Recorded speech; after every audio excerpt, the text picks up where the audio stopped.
Si vous êtes à la recherche d'une meilleure trottinette électrique avec un très bon rapport qualité-prix, cette vidéo risque de beaucoup vous intéresser. Une trottinette électrique est un véhicule léger à deux roues mais propulsé par un moteur électrique alimenté par une batterie, permettant de se déplacer sans effort physique grâce à une accélération et un freinage contrôlés par l'utilisateur. Pour vous faciliter la tâche dans votre choix, nous avons sélectionné pour vous les 3 meilleurs modèles de cette année en partant du plus abordable au plus performant en passant par le meilleur rapport qualité-prix après de longues heures de recherche et de tests rigoureux.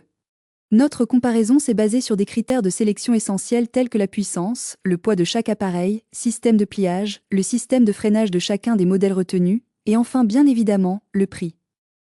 Vous trouverez ce tableau comparatif complété en fin de vidéo pour plus de détails. Si l'un d'entre eux vous intéresse, comme d'habitude, le lien marchand est juste en dessous dans la description pour vérifier son prix ou le commander afin de profiter des meilleures offres qu'on vous a dénichées sur Amazon. En top 3, le modèle d'entrée de gamme i8 Scooter. Salut à tous, ravi de vous retrouver sur la chaîne. Aujourd'hui, vous découvrez la trottinette i8 Discouter, un modèle à la fois économique et offrant 350 watts de puissance. Passons à l'ouverture de la boîte.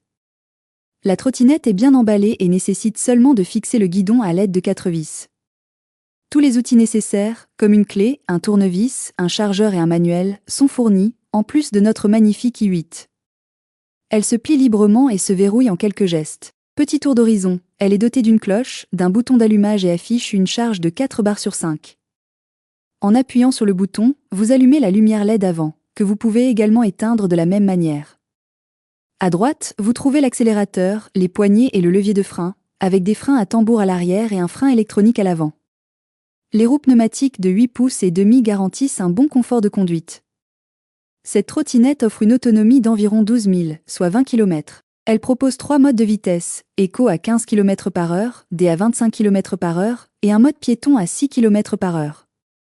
La gestion de la vitesse est simplifiée grâce au régulateur de vitesse. Une fois pliée, elle est facile à transporter et se glisse sans souci dans le coffre d'une Audi A3. Pour la déployer, il suffit de tirer légèrement sur le mécanisme et de soulever le guidon, avant de le verrouiller. Elle est alors prête à l'emploi. Pour changer de mode, un simple double-clic suffit, tandis qu'un quintuple clic désactive le régulateur. En mode piéton à 6 km/h, la trottinette maintient sa vitesse tant que vous ne freinez pas. Les freins, bien que fonctionnels, pourraient être améliorés, car ce modèle utilise des freins à tambour à l'arrière et un frein électronique à l'avant. En montée, la trottinette peine un peu avec ses 350 watts, mais cela reste acceptable. En mode sport, elle atteint 25 km/h et se freine même d'elle si vous relâchez le levier. Pour les utilisateurs plus légers, la vitesse sera plus appréciable. Malgré cela, elle est idéale pour des trajets rapides. Sa légèreté, d'environ 12 kg, permet une bonne manipulation et un rangement facile dans un véhicule. En ce qui concerne le temps de charge, prévoyez entre 4 et 6 heures. Pour votre sécurité, le port du casque est conseillé. Enfin, les lumières avant et arrière proposent différents modes d'éclairage. Ses avantages sont donc son prix abordable, sa facilité d'utilisation et ses 3 modes de vitesse. Et ses inconvénients? Sa puissance limitée et son frein à tambour. En top 2, le rapport qualité-prix Fifth Way LV40 Pro. Lorsque vous recevez le scooter, il est bien emballé avec beaucoup de mousse et de plastique pour le protéger. L'assemblage est rapide et vous serez opérationnel en un rien de temps. À l'intérieur, vous trouverez le manuel d'utilisation, des outils, des vis et le chargeur. Le processus est simple, il suffit de fixer le guidon avec 4 vis, 2 de chaque côté. Une fois cela fait, il suffit de déplier et de verrouiller la tige. Il a un cadre en aluminium, un moteur de 350 watts et une batterie de 37 V 7,5 A, pour une autonomie allant jusqu'à 25 miles avec une vitesse maximale de 20 000 par heure. Le scooter propose 3 modes de conduite, un écran LCD, une intégration d'applications, des pneus solides de 10 pouces, des freins électroniques, des freins à disque arrière, des lumières avant et arrière, des clignotants, des lumières ambiantes et des suspensions avant et arrière. Il pèse 32,2 livres et supporte une charge maximale de 265 livres. À l'avant, vous avez le levier de pliage, le port de charge, la suspension avant et la béquille. Au milieu, se trouve la batterie, la suspension arrière, les freins à disque, le garde-boue arrière et la lumière arrière. Sur le guidon, vous trouverez les leviers de frein, les clignotants, les commandes, la cloche, la boucle de pliage, l'accélérateur au pouce, l'écran LCD et la lumière avant. Pour allumer le scooter, il suffit de maintenir le bouton d'alimentation enfoncé. L'écran est simple et clair. Vous pouvez changer de mode en appuyant 2 fois sur le bouton d'alimentation, Eco, Standard et Sport. La lumière avant peut être activée d'une simple pression, et les clignotants émettent un bip lorsqu'ils sont activés. Le scooter est également équipé d'une cloche pour plus de sécurité. Le pliage est facile, tirez le levier, pliez la tige et sécurisez-la avec la boucle. Pour déplier, il suffit de suivre l'opération inverse. Ce scooter dispose d'une intégration d'applications vous permettant de consulter les niveaux de batterie, de changer les modes, de contrôler les lumières, etc.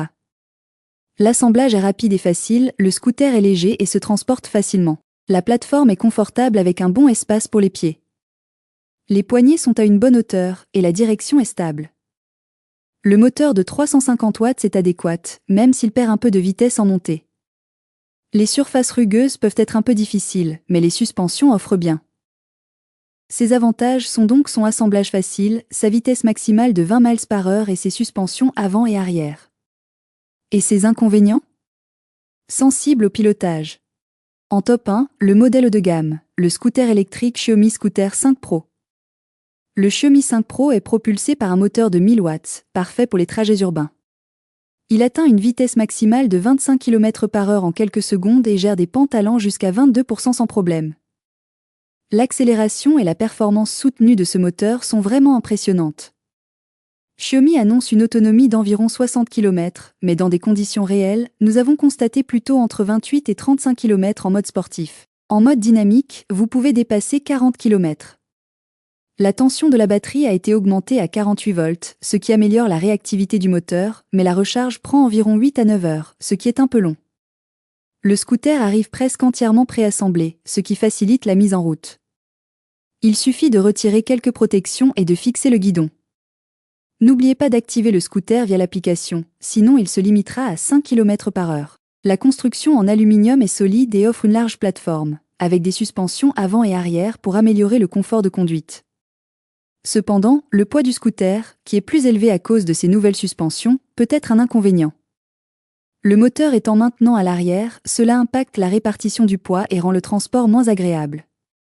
Les freins à tambour à l'avant, bien qu'évitant le blocage des roues, ne sont pas aussi fiables que ceux de la génération précédente. Les pneus pneumatiques de 10 pouces absorbent bien les chocs et offrent une bonne adhérence, et le design des jantes a été amélioré pour réduire les crevaisons. Les feux ont également été retouchés, avec l'ajout de clignotants, bien que leur visibilité en plein jour laisse à désirer. Le tableau de bord reste similaire à celui de la génération précédente, l'application smartphone permet quelques réglages et offre des données supplémentaires. Ses avantages sont donc sa puissance de 1000 watts, son autonomie améliorée d'environ 60 km et sa conception solide. Et ses inconvénients? Son poids élevé. Voilà qui conclut notre comparatif des meilleures trottinettes électriques de cette année. Vous avez dans ce tableau comparatif les caractéristiques techniques et les différences majeures entre tous les modèles cités. N'hésitez pas à mettre la vidéo en pause pour le consulter afin de faire votre choix. Les liens et les prix des produits cités sont dans la description juste en dessous. Nous les mettons à jour régulièrement pour vous permettre d'obtenir à chaque fois les meilleurs prix. Si vous avez aimé la vidéo, abonnez-vous à la chaîne et sonnez la cloche pour ne pas manquer la prochaine vidéo. À bientôt sur Smart 24.